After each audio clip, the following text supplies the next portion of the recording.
Buenos días, bienvenidos a nuestro primer webinar del año de DEC Chile.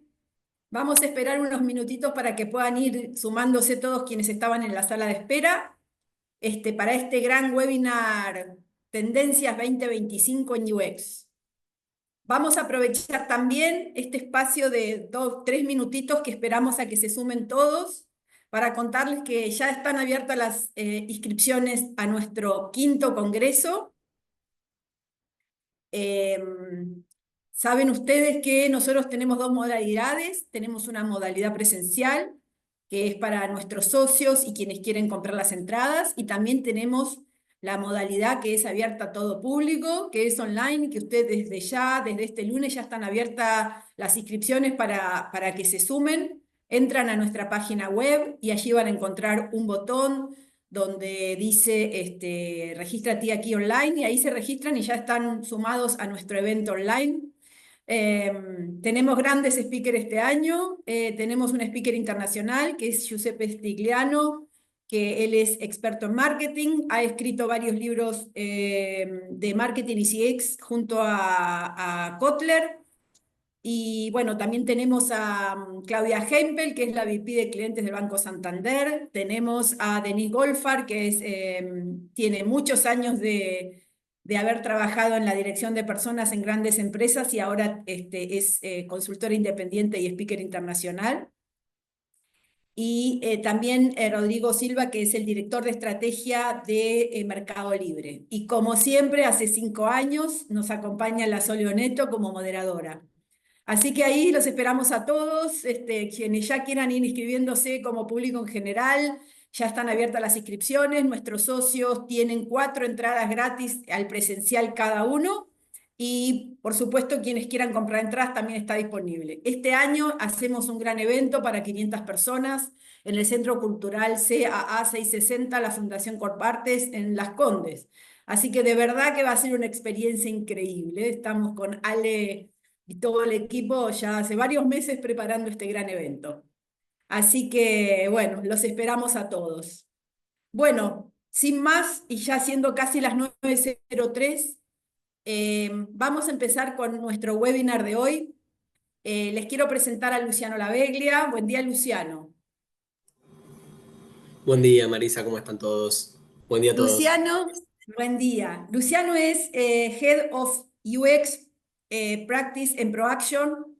Es una de las personas, por lo menos que yo conozco, que pueden transmitir lo que es UX en forma fácil, y por eso quisimos que nuestro primer webinar del año fuera del tema UX, porque es algo que de verdad que al día de hoy está muy usado, pero además lo que quería mostrarles hoy eran cuáles son las tendencias para usarlo bien, ¿no? Para de verdad tener un UX increíble en sus empresas.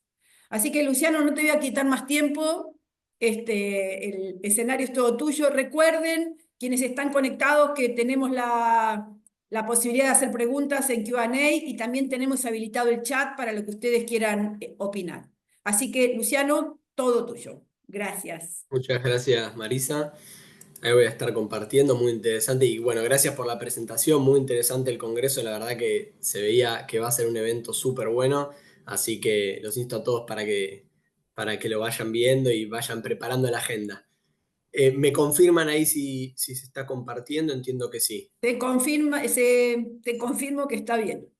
Perfecto, de lo técnico entonces estamos todo ok. Bueno, como les comentaba un poco Marisa, la idea y el concepto que venimos a traer hoy es del cambio que se viene en UX. Es un cambio que ya en 2024 fuimos viendo que había varias tendencias importantes que asomaban cabeza, que realmente veíamos que estaban iniciando, y ahora ya en 2025 son tendencias que van a estar full 100% desplegándose en el ambiente UX, y me parece interesante que estemos todos un poco al día de las novedades de lo que dentro de este mundo de experiencia, y particularmente hoy lo que vamos a ver de experiencias digitales, nos afecta a todos, ¿no? Entonces vamos a entender dónde acá hay oportunidades. Voy a intentar traer algunos casos con empresas donde hemos ejecutado desde ProAction. Como consultora hemos ayudado a ejecutar algunas de estas tendencias o proyectos vinculados a estas tendencias, y un poco cómo ustedes, qué acciones pueden tomar también como para ir adaptándose a lo que se viene dentro de UX. Entonces eso va a ser un poquito lo que queremos ver hoy. Pero antes de comenzar, sí, para comentar un poco cuál es nuestra perspectiva de UX desde ProAction y cómo es que vamos a ver esto hoy. Bien. Para mí lo interesante es entender cómo la UX como disciplina particular encaja en una disciplina más general. Y yo siempre utilizo esta gráfica, bien, que me parece bastante conveniente para justamente ilustrarlo, que tiene que ver con dónde se posiciona UX. Porque acá hay una doble confusión para un lado y para el otro. Bien, tenemos una confusión por un lado de, ok, UX, mucha gente lo interpreta todavía hoy, increíblemente, como UI. Bien, UX es experiencia de usuario, por sus siglas en inglés, User Experience. UI es User Interface, bien, la interfaz a través de la cual el usuario utiliza un producto digital, es decir, para decirlo plano y simple, las pantallas. Bien, entonces por un lado tenemos las pantallas y por otro lado la UX. Y mucha gente piensa que son cosas equivalentes. No lo son. La UX abarca mucho más que lo que sería UI, porque abarca también la interacción de los usuarios en esas pantallas. De hecho, una de las tendencias que vamos a ver hoy específicamente tiene que ver mucho con esta diferenciación.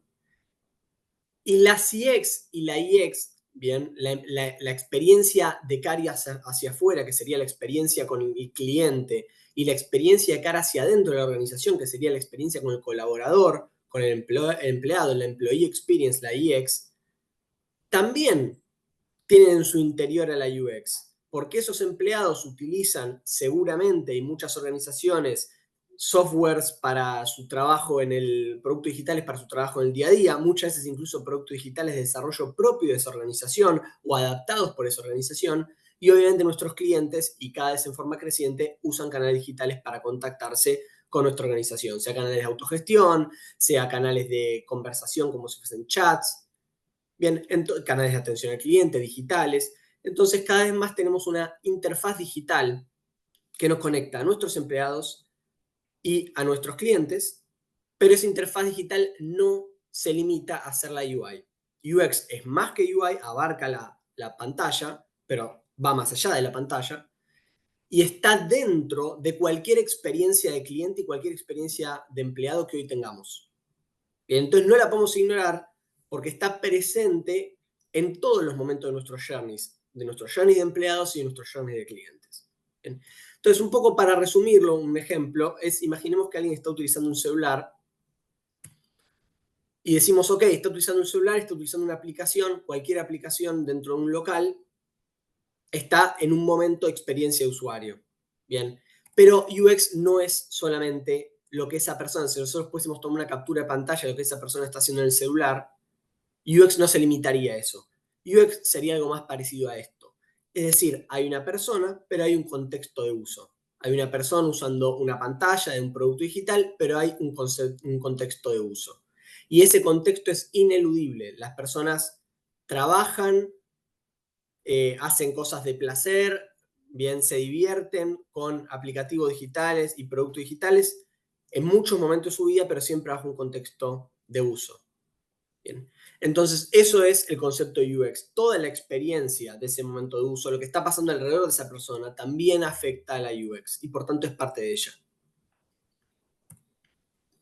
Entonces, ya habiendo aclarado este punto, por ahí hay otro tema que me gustaría aclarar que tiene que ver con la importancia de UX a nivel global y local dentro de Chile, siendo que sé que mucha de nuestra audiencia hoy, si bien hay personas de otros países, sé que mucha de nuestra audiencia hoy, siendo un evento organizado por la DEC Chile, va a estar interesada en cómo esto viene impactando a nivel local. Entonces, primero arranquemos con algunas visiones más, o algunos datos más globales.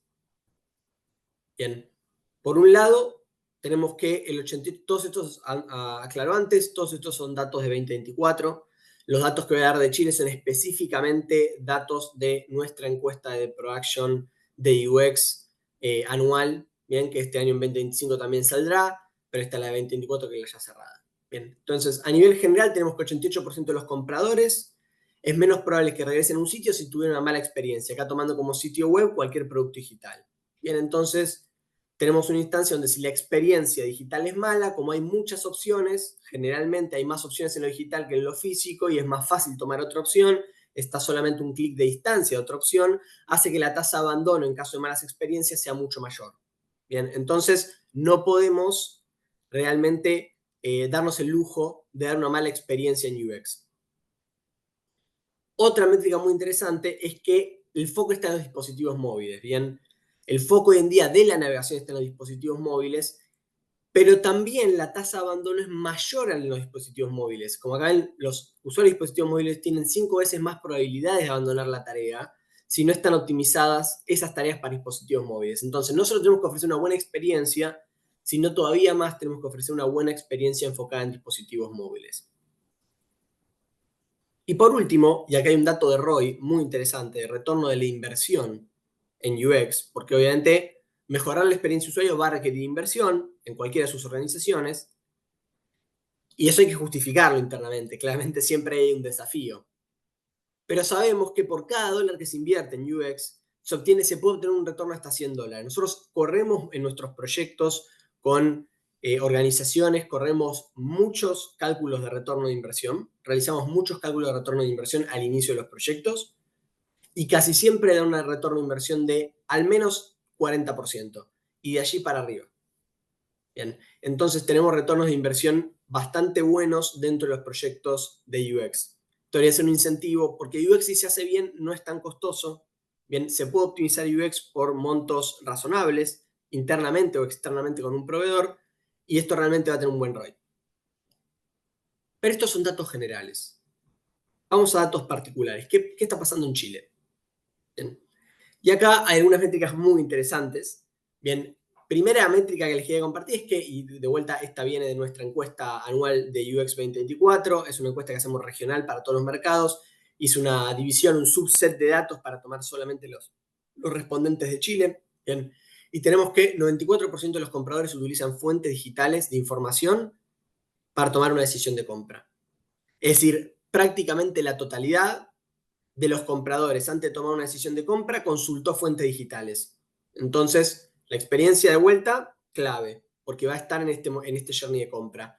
Pero no solamente va a estar en el journey de compra. Si tomamos el conjunto, el journey de compra y de postventa, ambos, bien, ese camino del cliente, pero durante todo el ciclo, no solo durante la compra, sino luego durante la postventa, una persona en todo ese journey visita en promedio 1.4 sucursales físicas. Menos de 2 sucursales físicas visitó de la organización o de la empresa con la cual está transaccionando durante ese journey de compra y de postventa.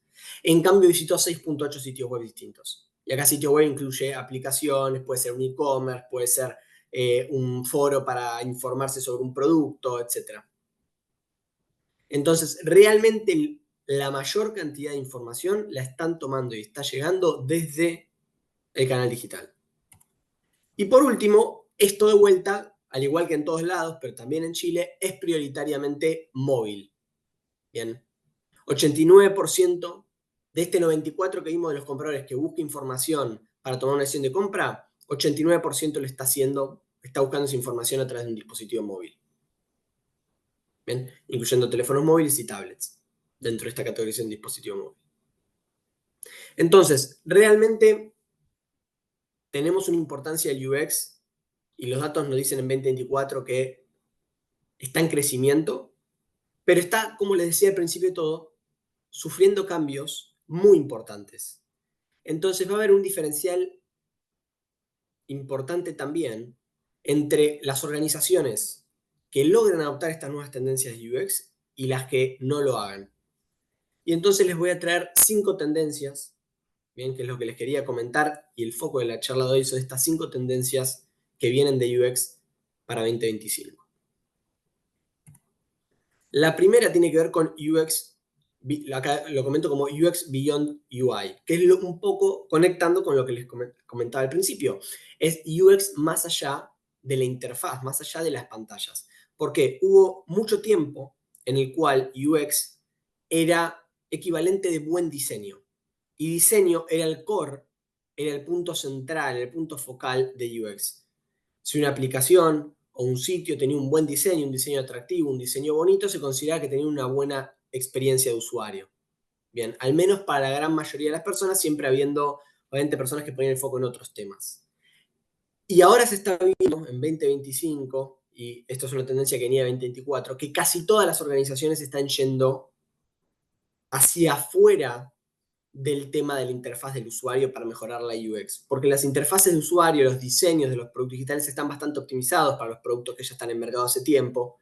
Bien, se pueden seguir haciendo cambios iterativos, pero en lo que hay que mejorar es en lo que está de fondo que habilita esa experiencia de usuario, es decir, en los procesos internos, bien, y en las cuestiones estructurales, como son las cuestiones de backend, de bases de datos, que permiten ofrecer una mejor experiencia de usuario.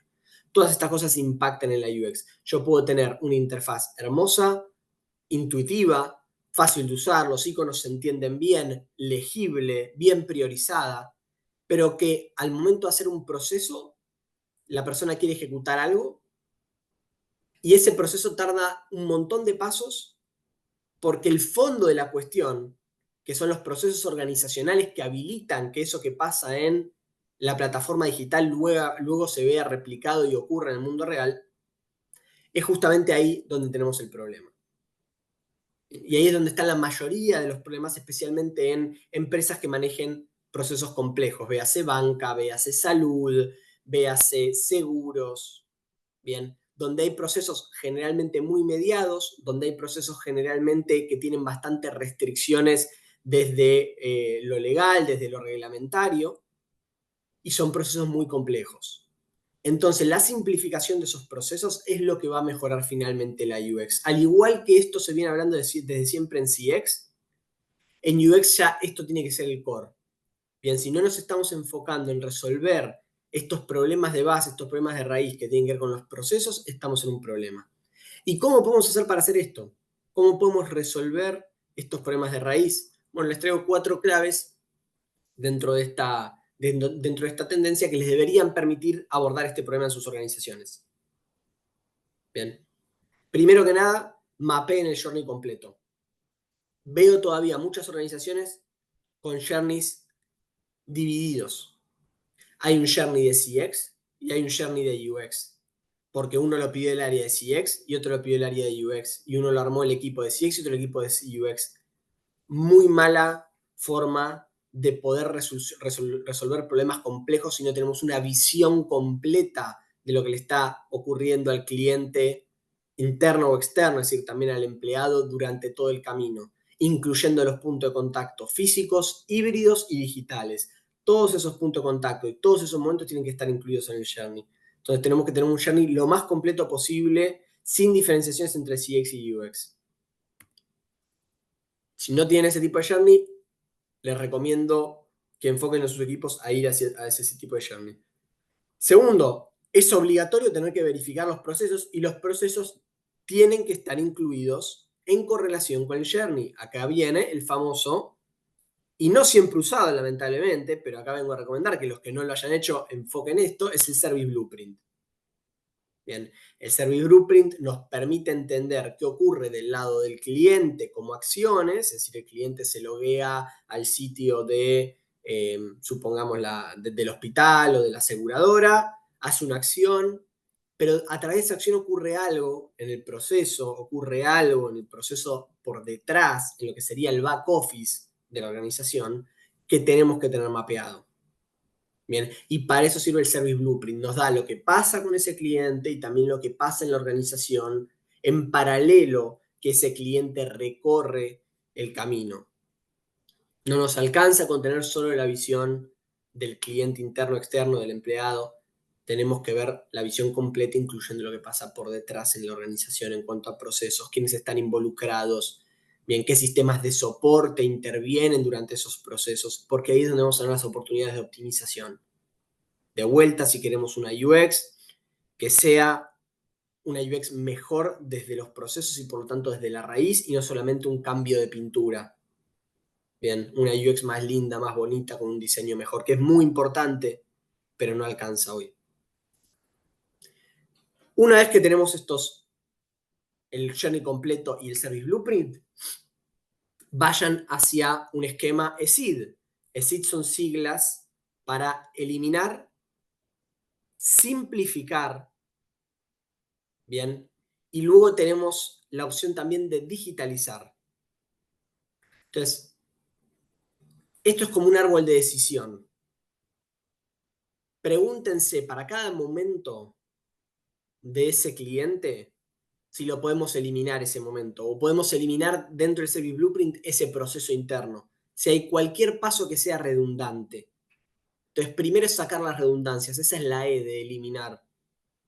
Entonces, tenemos que ir como un árbol de decisión diciendo, ¿esto lo podemos eliminar? ¿Sí o no? Sí, perfecto, lo eliminamos. ¿No? Ok, ¿lo podemos simplificar? ¿Bien? ¿Sí o no? ¿Lo podemos agrupar con otros procesos? ¿Lo podemos agrupar con otros momentos? Le estoy haciendo a la persona llenar esta información. ¿Puede llenar esta otra información al mismo tiempo y ahorro un paso? ¿Ahorro un paso dentro del proceso? ¿Ahorro un momento? ¿Sí o no? Si sí, perfecto, simplificamos. Si no, ¿lo puedo digitalizar?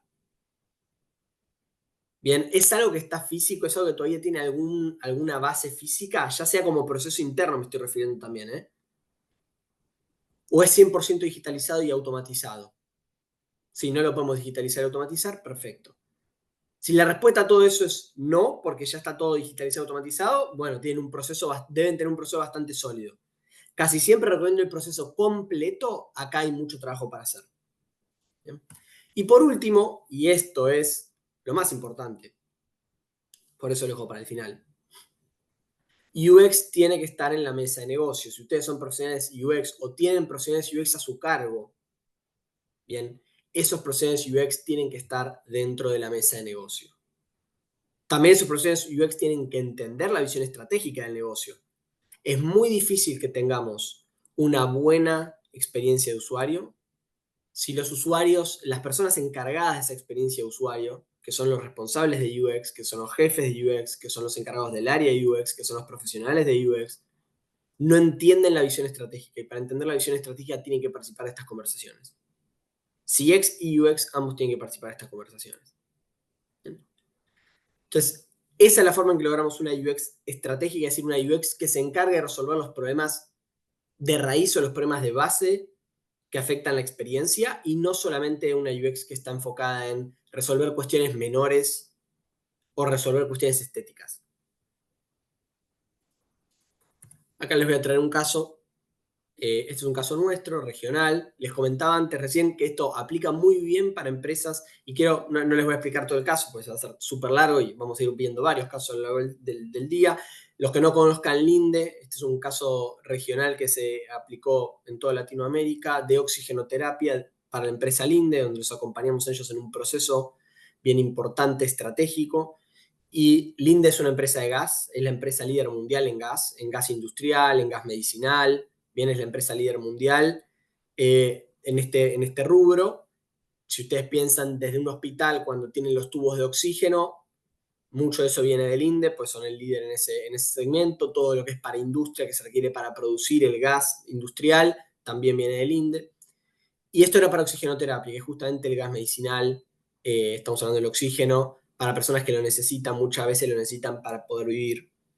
Y aquí ellos implementaron un esquema, tenían una visión realmente muy interesante de poder llevar a esos usuarios de oxigenoterapia un canal digital para autogestión de pedidos. Bien, era algo que todavía pasaba por un canal telefónico, debido al, obviamente, cuestiones estructurales que tienen que ver con cuestiones de regulaciones muy complejas y también tienen que ver con cuestiones de darle más seguridad a la persona, pero se exploró esta opción y se terminó yendo adelante con un portal para lo que es pedido, seguimiento de pedido y todo, oxigenoterapia, estas personas que necesitaban esos tubos de oxígeno, ¿bien? Y el reemplazo de esos tubos y el pedido y el seguimiento de eso son cosas de las cuales dependen, en algunos casos, literalmente la vida de esas personas. Y lo que aprendimos nosotros acompañando a Linda en este proceso y ejecutándolo, con respecto a la tendencia que yo les comentaba, es que si están en un proceso complejo, sí o sí van a tener que tener una visión holística o una visión global, es decir, que incluya todos los puntos de contacto. Esto es inevitable. Bien, ¿por qué? Porque si no van a dejar muchos insights en la mesa, insights claves. Y se lo voy a dar con un ejemplo. Nosotros acá tenemos usuarios que eran muy específicos, o sea, los usuarios que iban a utilizar esta plataforma, porque es una plataforma de autogestión para usuarios de oxigenoterapia, eran personas muchas veces mayores. Bien, y entonces, como eran personas mayores, había una noción en la organización de, ok, el usuario nuestro es un usuario que necesariamente va a ser esta persona mayor porque es la que necesita el servicio. Puede ser que tengamos acá problemas de usabilidad, bien, porque van a necesitar ciertas adaptaciones para poder usarlo ese tipo de usuarios específicos. Ahora, ¿qué pasó en la vida real? Cuando se hace todo este mapeo y se hace completo, no vemos solamente lo que pasa en la aplicación, si vemos lo que pasa antes, vemos lo que pasa después, nos damos cuenta que el usuario real no eran estas personas, no eran los pacientes.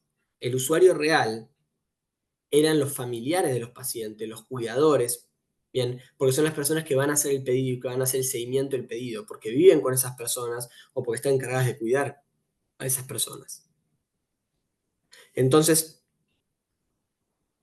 tener una visión completa te permite detectar insights que si nosotros hubiésemos ido a armar una UI y luego testearla con los usuarios que creíamos que eran los usuarios reales, hubiésemos tenido la devolución. Hubiésemos seguido armando una experiencia pensando que era una experiencia para los pacientes. Y no, era una experiencia para las personas que conviven con los pacientes, para las personas que ayudan a los pacientes, para los familiares de los pacientes. Que aparte en sí ya son tipos de personas diferentes. Diferente un cuidador que el hijo de esa persona que es paciente de oxigenoterapia. Entonces, esto, si no lo vemos de forma global, no vamos a desafiar el concepto inicial. Y acá lo que se necesita es desafiar el concepto inicial. Bien. Entonces, tengan esta visión holística de la UX. No se queden solamente verificando pantallas. Y esto es crecientemente importante porque la diferenciación entre experiencias es cada vez menor. Las experiencias están yendo a una visión muy una versión muy estandarizada. Entonces, para diferenciarse, lo que realmente hay que trabajar son los procesos que alimentan esas experiencias de base.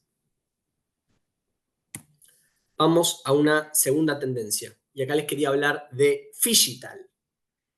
Y Phygital es un concepto que nosotros acuñamos en este formato desde ProAction. Muchas veces si ustedes buscan Phygital, van a ver que se interpreta como la cuestión del VR, bien, de la realidad virtual o de la realidad aumentada, la AR, Augmented Reality, la realidad aumentada. Y eso se toma como Phygital. Nosotros no nos referimos a eso. Cuando nosotros hablamos de Phygital, hablamos de Phygital UX. ¿Qué es la Phygital UX? Básicamente es entender que, como les comentaba antes, la UX ocurre en un contexto físico, no ocurre en un vacío. Bien, la UX está vinculada necesariamente a un contexto de uso. Ese contexto físico o contexto natural es un contexto de uso, es donde la persona está usando esa aplicación, ese e-commerce, ese producto digital, está navegando el sitio web, lo está haciendo en un lugar. Y más, mucho más hoy, donde la navegación es primordialmente móvil. Como es primordialmente móvil, la persona puede estar usando la aplicación en cualquier lugar. Bien, lo puede estar haciendo en el transporte público, lo puede estar haciendo en la comodidad de su casa, lo puede estar haciendo en el trabajo, lo puede estar haciendo en el baño, lo puede estar haciendo en la calle, pero por la noche, por lo cual hay un montón de factores y más todavía en Latinoamérica. Entonces, el contexto de uso es clave. Bien, el contexto de uso es clave y realmente se viene ignorando por mucho tiempo el contexto de uso. ¿Esto qué requiere?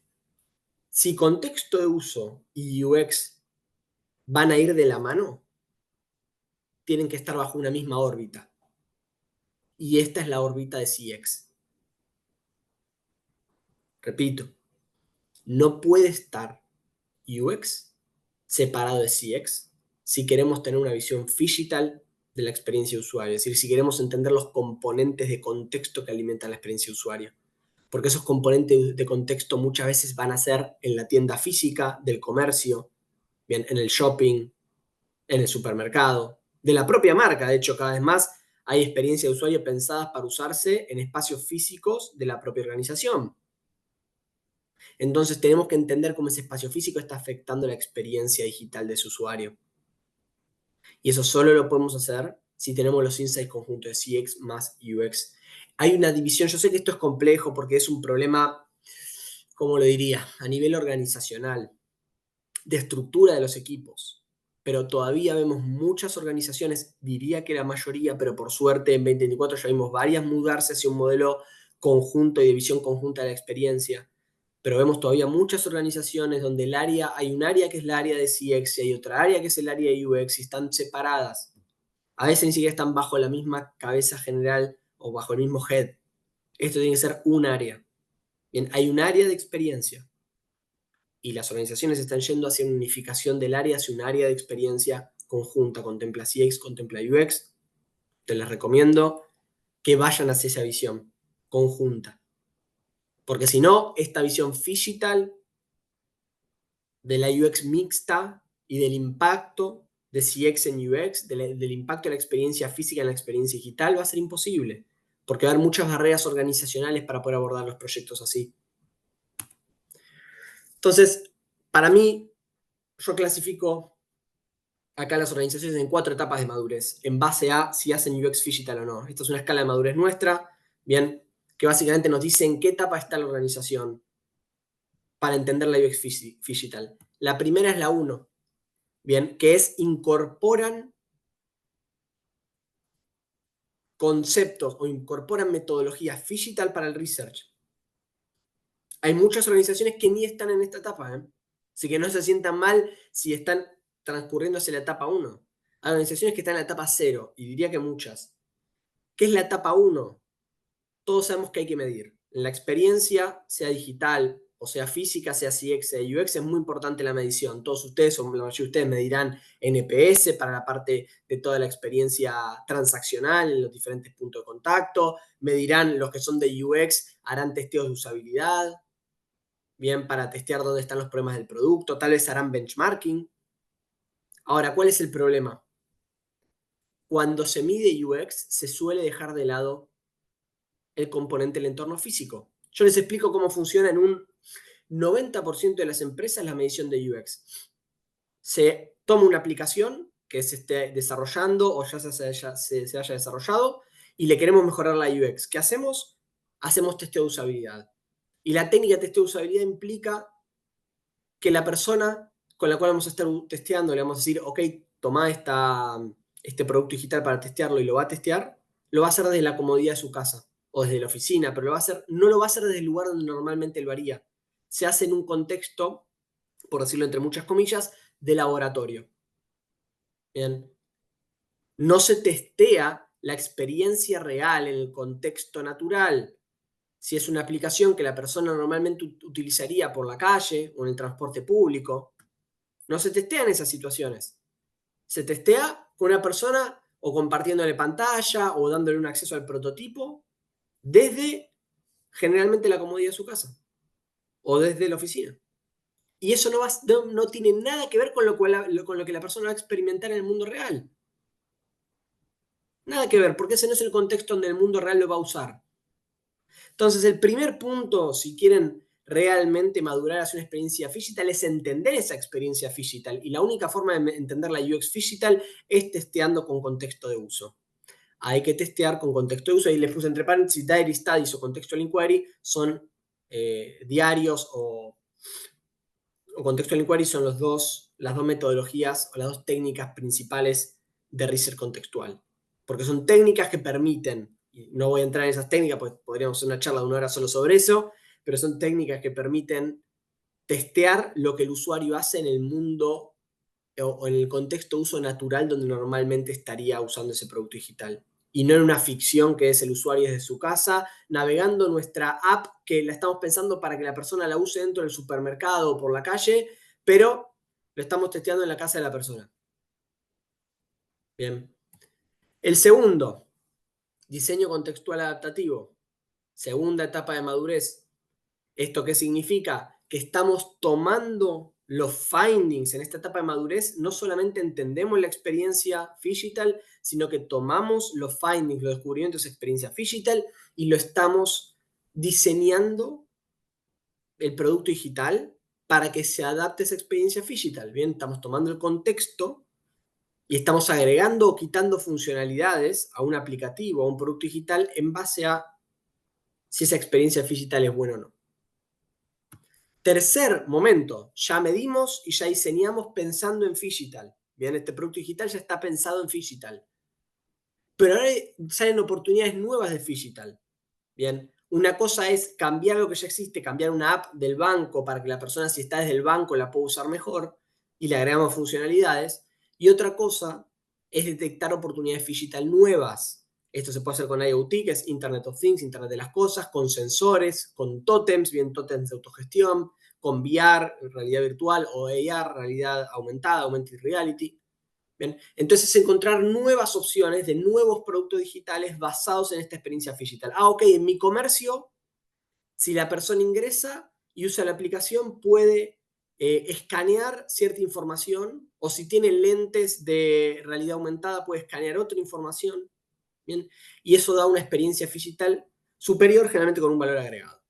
Y por último, tenemos que llevarse sí a la evolución organizacional. De vuelta, podemos ir haciendo todo esto en el mientras tanto, y todo esto puede estar a cargo de UX, pero necesariamente va a llegar un momento donde, si esto lo queremos sostener en el tiempo, es necesario que la estructura organizacional se adapte y que CX y UX estén incorporados dentro de una misma visión. ¿Qué caso les quería traer acá? Un caso con Tencent. Bien, no sé quiénes conocen a Tencent. Tencent es una compañía china muy importante, la más importante en China de comercio electrónico, y ellos tienen tótems de pago con reconocimiento facial. Bien, hoy en día todos usamos constantemente el pago con QR, ya en la norma de pago. Bien, entonces todos vamos a un restaurante, vamos a un comercio, pagamos con el QR, ya sea en el postnet, ya sea un QR fijo. Bien, pero ya un paso superior en el sentido de mayor a eso es el pago con reconocimiento facial. Y para el pago con reconocimiento facial, Tencent tenía un problema, que es que tenía mala adopción entre el público. Bien, lo testearon primero en una serie de cafeterías.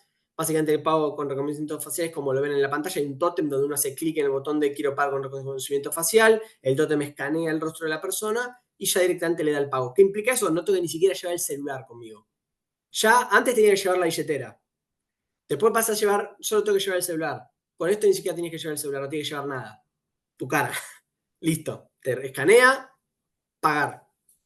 Te aparecen tus medios de pago registrados. ¿Cuál es el problema? La gente no entendía cómo funcionaba esto. Y este es un problema bien digital, porque cuando hicieron testeos de esto en el mundo, digamos, de usability testing, mostrándole a la persona la pantalla de su casa, todos estaban muy contentos con cómo funcionaba. Ahora, el momento de realizarlo en la calle, o en la calle no, en un comercio, que es en el contexto natural donde esto se iba a usar, tenemos un problema, que es que las personas tenían miedo de que se estaba escaneando su cara y no entendían a dónde iba esa información, y no entendía si le iban a poder consultar después esa información las personas del local. Bien, porque no es algo que está en tu poder, como el celular, uno lo tiene, uno escanea, pero uno es el que está haciendo la acción. Acá está haciendo un tótem por fuera y aparte está escaneando el rostro. Entonces genera muchas dudas en cuanto a medio de pago.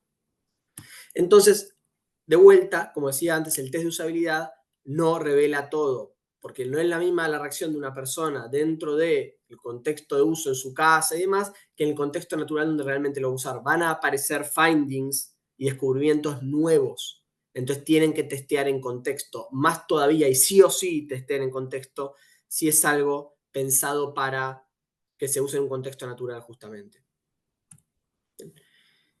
Especialmente importante en caso donde los proyectos como este sean de tecnologías que se están insertando nuevas al mercado. Bien, si estamos testeando algo muy probado ya y que existe bastante, hay menos problema. Pero es muy importante testear el contexto si estamos introduciendo un producto digital nuevo e innovador, como es el caso el pago con Face Recognition.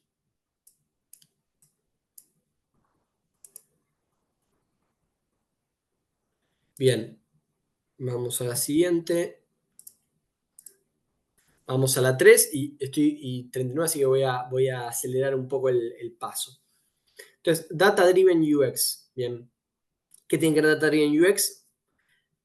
Durante varios años fue muy difícil probar el retorno de inversión de UX. Bien. Es decir, los equipos invertían en UX y las empresas invertían en UX porque hay un concepto general o una noción de que está bien invertir en UX. ¿Qué es lo correcto? ¿Qué es lo que hay que hacer? ¿Qué es lo que todos están haciendo?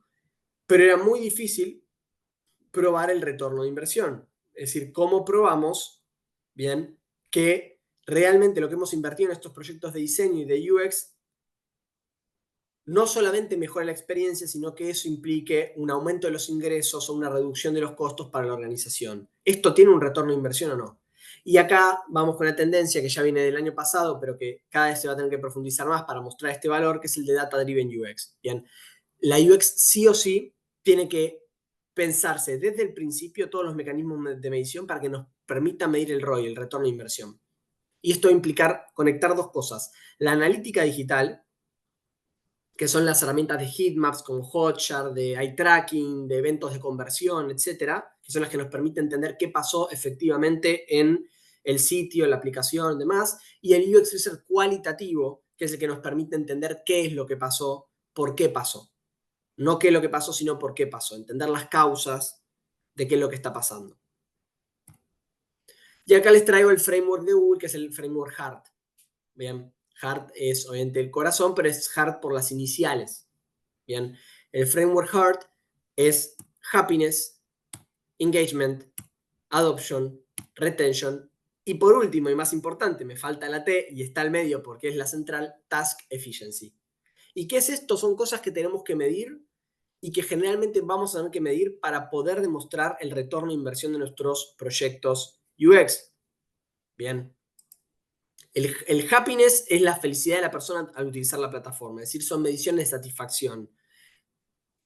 El engagement es el nivel de interacción de esa persona utilizando el producto digital, si retorna, si no retorna, etc. El adoption es una vez que esa persona ya lo empezó a utilizar, si se queda. Que luego, si se queda efectivamente, esa es la tasa de retención. Y finalmente, el task efficiency es si la tarea en específico que vamos a testear, supongamos que una persona quiera abrir una cuenta bancaria a través del app del banco. Si esa tarea que queremos de abrir la cuenta bancaria que queremos testear, la testeamos, ¿cuántos errores genera? Y qué, eso es tasa de error, y cuán rápido la persona lo puede hacer. Eso se llama time on task. Bien, tiempo que tarda la persona en realizar esa tarea específica. Entonces, este es el framework HEART. ¿Y por qué es importante el framework HEART? Porque sin el framework HEART no podemos medir el ROI. Necesitamos medir sí o sí task efficiency. Si no están midiendo task efficiency, por eso está en el medio, no van a poder medir el ROI. El retorno de inversión tiene que estar vinculado al costo económico. Y la única manera de vincular al costo económico es con task efficiency. La única manera de vincularlo de forma directa. Y les voy a dar un ejemplo justamente con un caso que hicimos regionalmente para Ford. Bien, este es un caso de vuelta a Chile, Perú, Colombia, Argentina, Brasil, todos los mercados para Ford. Ellos implementaron junto a nosotros Salesforce. Bien, los acompañamos en la implementación de Salesforce en todos estos mercados. Salesforce obviamente es un producto digital, tiene su UI y demás. Pero ellos querían ver cómo el uso de Salesforce, bien, permitía Salesforce, bueno, asumí que todos lo conocen, Salesforce es un CRM, para el que no lo conozca, que sería raro a esta altura, Salesforce es un CRM, es el CRM líder a nivel mundial, al menos entre empresas de tamaño, digamos, enterprise, y es un CRM con mucho foco, o que si uno lo hace bien, puede tener mucho foco en la medición. Bien. Entonces, ¿cuál es la idea? Entender cómo los vendedores de los autos, los vendedores de vehículos, en los concesionarios, al utilizar Salesforce, habían mejorado su desempeño y eso entender cómo Salesforce había impactado en el retorno de inversión. Si es una inversión en mejorar la usabilidad de Salesforce, en implementar Salesforce, etcétera, para que mejore el desempeño de los asesores de servicio. Simplemente para eso. ¿Qué se hizo? Se tomó el SLA, el Service Level Agreement, bien, que es el tiempo que tarda la persona en contactar a ese prospecto una vez que le llega a Salesforce, desde que le llega a Salesforce hasta que lo registra el contacto en Salesforce, bien, cuánto es ese tiempo, y se tomó después cuánto las mejoras en la usabilidad de Salesforce habían disminuido ese tiempo. Si antes un asesor, de que recibía el lead a contactarlo, tardaba 30 o 40 minutos, y ahora tarda en promedio 5 minutos. Bien, entonces ahí tenemos una métrica de tiempo de contacto y luego se estableció un vínculo entre ese tiempo de contacto y si la persona finalmente compraba o no compraba, si avanzaba en la negociación con ese vehículo o no. Bien, y ahí hay una correlación directa. Entonces se pudo trazar que al disminuir el tiempo de contacto en esas cantidades que hablábamos antes, se aumentó, porque es inversamente proporcional la relación, se aumentó la tasa de conversión. Bien. Y acá ya tenemos ROI. Pues decimos aumento de tasa de conversión significa dinero. X dinero más que ingresa por una tasa de conversión aumentada. Entonces tengan en cuenta que el ROI se puede calcular en base a cualquier métrica que esté vinculada al negocio, directo o indirectamente. Bien, como es este caso que fue indirecto, lo calculamos a través del SLA, del tiempo de contacto. Pero también tengan en cuenta, nosotros tenemos otro caso muy importante con iPlan, que es un proveedor a nivel local dentro de Argentina de Internet, ¿bien? De Internet de alta velocidad, y ellos hicieron un proyecto similar de readaptación de todo su sistema interno de contact center.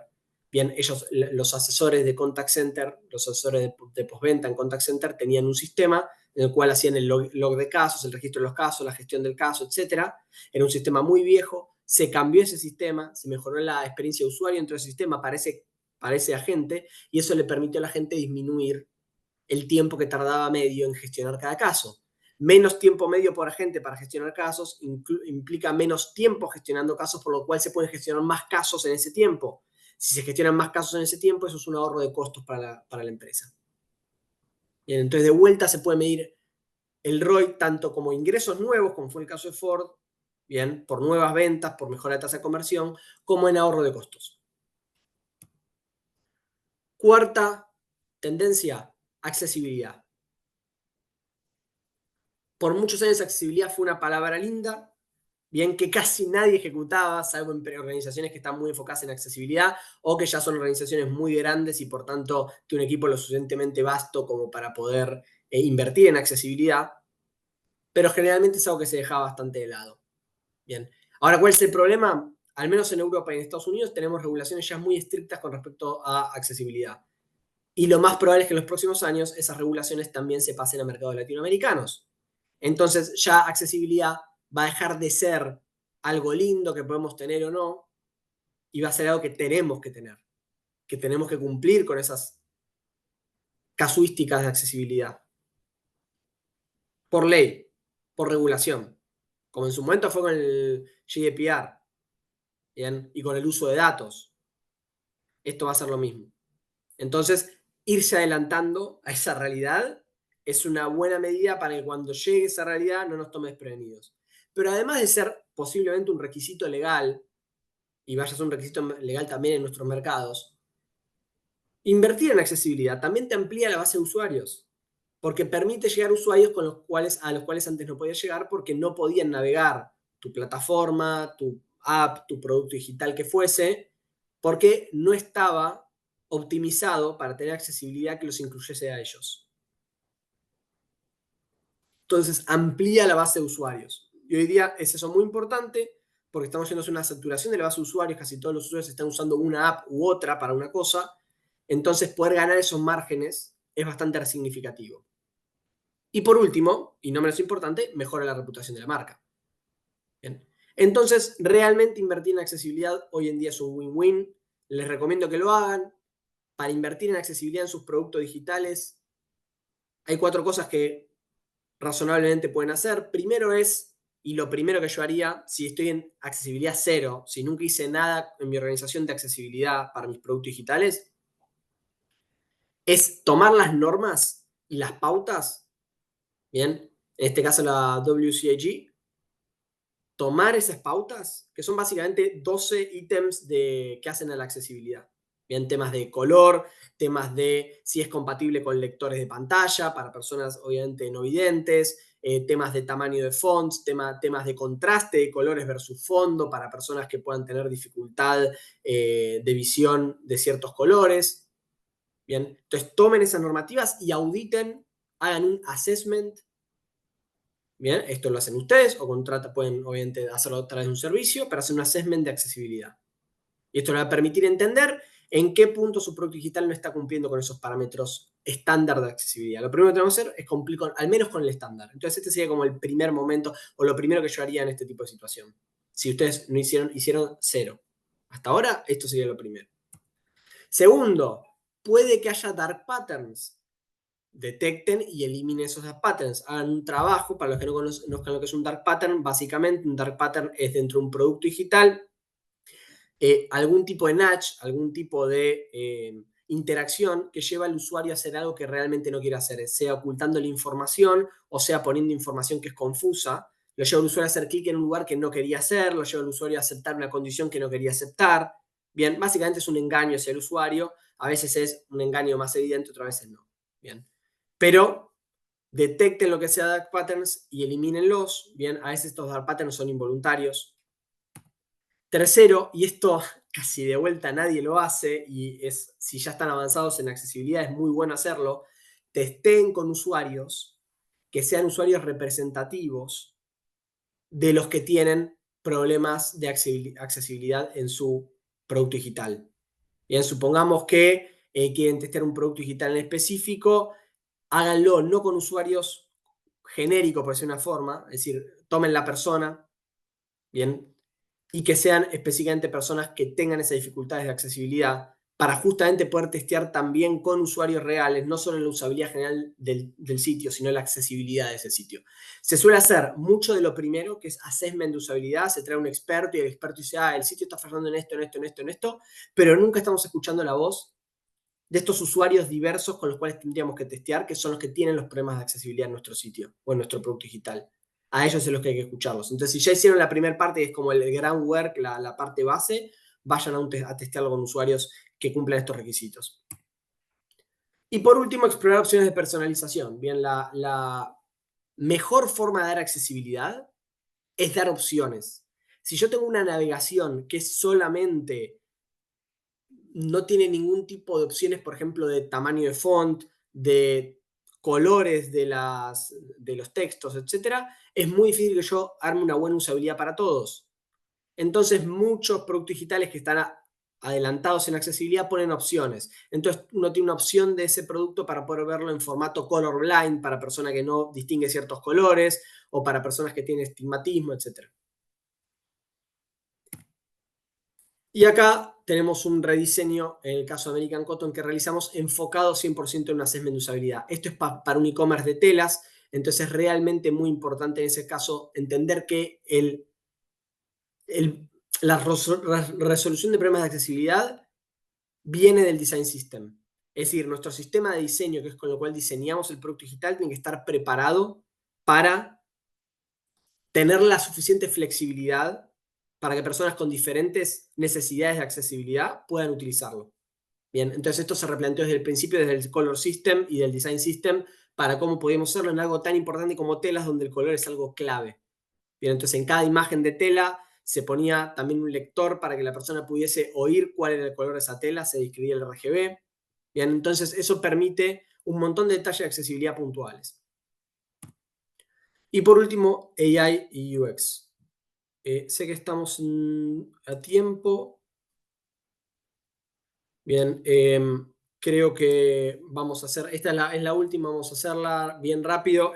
No podía no poner AI porque básicamente era lo que todos ustedes pensaban que iba a estar primero cuando arrancase la charla. Lo pongo último para dejar para el final, porque también es un poco todos estamos conversando sobre esto y todavía se está descubriendo un poco los límites de qué aplica y qué no. ¿Qué vemos desde UX? Hay dos cosas importantes.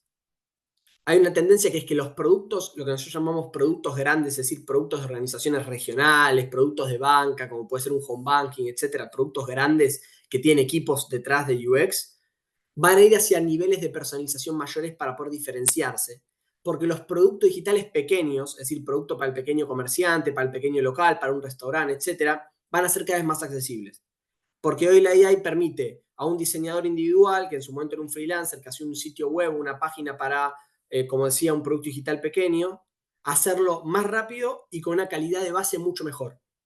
Bien, porque ya hay plataformas como Wizard y demás que permiten ahorrar buena parte del proceso de diseño. No todos, siguen requiriéndose muchísimos diseñadores, obviamente, UX, porque hay una parte del entendimiento de la necesidad humana, pero ahorra muchísimo trabajo. Entonces, los productos pequeños van a estar mucho más disponibles. Eso va a llevar a que los productos grandes tengan que diferenciarse más. ¿Y cómo se van a diferenciar? A través de opciones de personalización que estén con AI embebida. Bien, incluyendo asistentes de AI, etc. Y el mayor impacto de AI para nosotros, si lo vemos desde dos visiones, es interno. Entonces hay dos formas de implementación de AI. Tenemos la aplicación interna, que básicamente es para optimizar los procesos de UX. Bien, entonces apoyándose en UX, todo lo que son los equipos de UX Ops, que lo que hacen es verificar que UX opere bien dentro de la organización. van a llevar a niveles de optimización mucho mayores. Esto es lo que ya se está viendo. Desde el año pasado ya un montón de las áreas de UX Ops empezaron a utilizar de forma sistemática AI, porque ese es el desafío internamente, usarlo de forma sistemática, no que cada profesional dentro de un área use AI o no, según si es la persona lo usa, si se siente cómoda, si no. No, tiene que haber una sistematicidad de cómo se usa AI dentro de esa organización. Entonces, hacia eso es lo que estamos yendo. Muchas organizaciones ya lo están implementando, otras todavía no y se están moviendo hacia ese lugar. Es importante moverse rápido, porque si no van a llegar tarde. Bien. Pero para optimizar la operación interna de cómo trabajan los diseñadores y cómo trabajan los researchers dentro del mundo UX, muy importante llevar a un uso de la AI que sea estandarizado dentro de la organización y tiene que venir desde el nivel de la organización. Todavía escucho muchas organizaciones que lo dejan a decisión individual de cada miembro del equipo. Eso no es viable ya en este 2025. Y por último está la aplicación interna. Hay oportunidades de agregar valor, eso es una OAB, de cara al cliente, ¿bien? Que podemos tomar utilizando automatización AI. ¿Bien? Entonces hay que explorar estas nuevas oportunidades.